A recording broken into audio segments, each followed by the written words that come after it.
Okay, so may we have contestant number 3?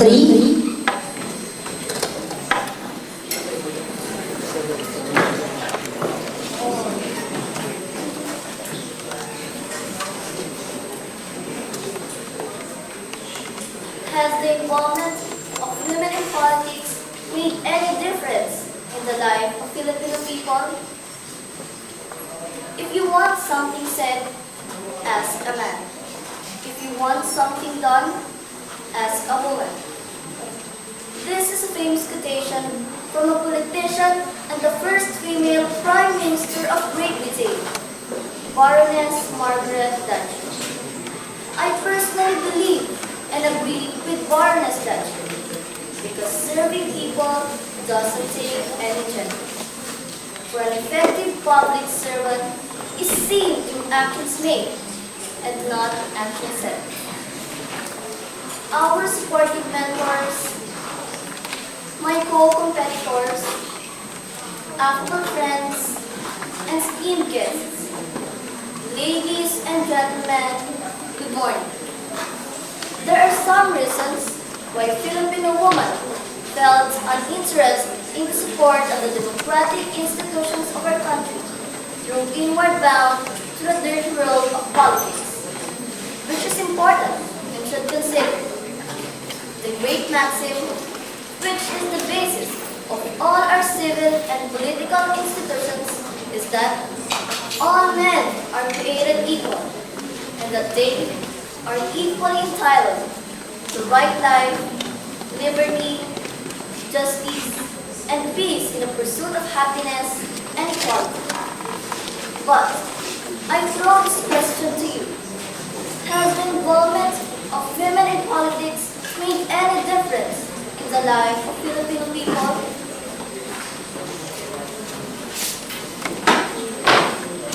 We have lots of women who uncoverdly combated the most convoluted and complicated world of politics.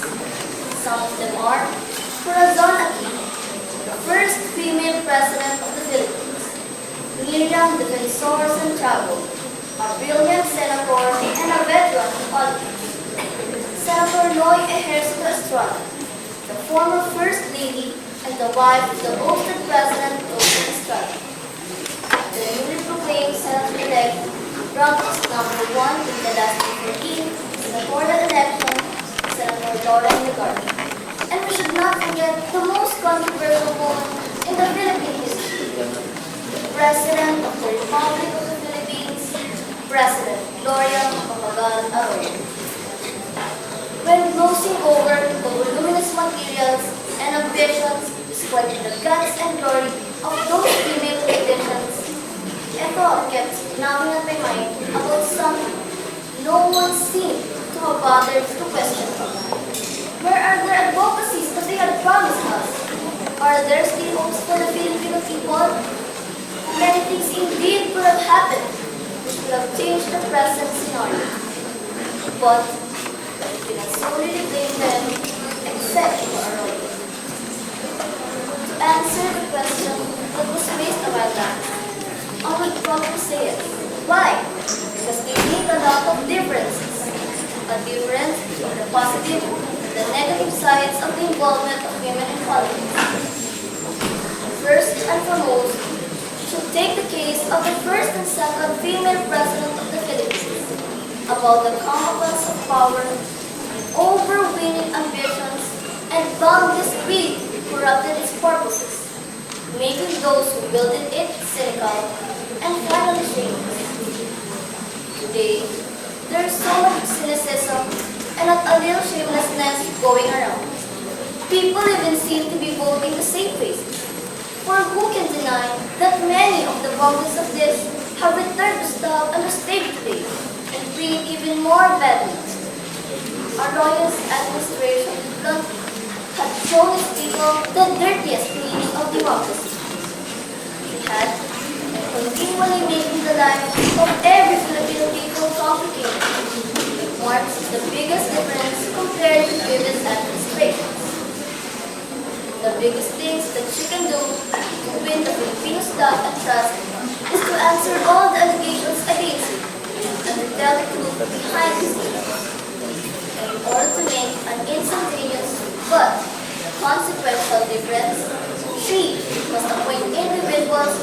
actively serve positions in the different systems of our government to address the basic needs of its constituents towards health, education, shelter, food, and clothing.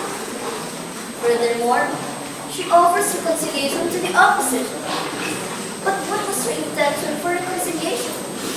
The reasons maybe are self-interest. We don't know what is in her mind. Secondly, other female politicians, they evidently uphold their principles, advocacies, and conviction in fighting graft and corruption, social injustices, cessation of political wars, and mudslinging. Offers reconciliation to both parties despite prevailing problems they had to face as public servants. These are their primary priorities, and they are not influenced by their personal glorifications and interests, or anyone whose minds are ruled with ill will, because they think that they are voted by the majority of the population to serve as their voices in the plenary. Despite of gender equality, they fight for their rights. They are not being affected, even their only few who entered politics. They don't allow men to outshine and surpass them in whatever field of labor they have to undertake. According to Senator Lauren Legarda, involvement in politics requires a lot of things towards national development, progress, and peace. But how? By simply giving every Filipino people their basic needs. Why do people commit these crimes such as rampant corruptions, kidnappings, and holdups? It is because they want to provide themselves and their family their basic needs.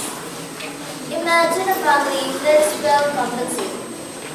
Do you think they may engage themselves into crimes if they have the things they need? Definitely not. These were the things Senator Lauren Legarda wants to fully actualize and put into reality. In this manner, though his crimes will be lessened. Many women politicians pledge to uphold an administration free of cronyism and corruption. They face many challenges, including widespread poverty and a faltering economy. Although these problems persisted, people of the Philippines elected them, believing that they are the answers of the long-rooted political, social, and economic problems. The fact that only few women opted to work as public servants, we still find some were misled by Juventus, Apali, and classic traditional politicians. We also find that some have to sacrifice everything in order to make a difference for the improvement and betterment of lives of every Filipino. Many of them tried to make a better difference, but most had failed. They made the dire circumstances worse. Young politicians who had killed the root of all these evils. Why are they here for to exist? Is it for fame, power, or glory alone? Or for the Filipino people who are waiting so long to enjoy the true meaning of life? Now, it is time for me to leave in your bare hands the same question. Has the involvement of women in politics made any difference in the lives of Filipino people? Thank you, and once again, good morning.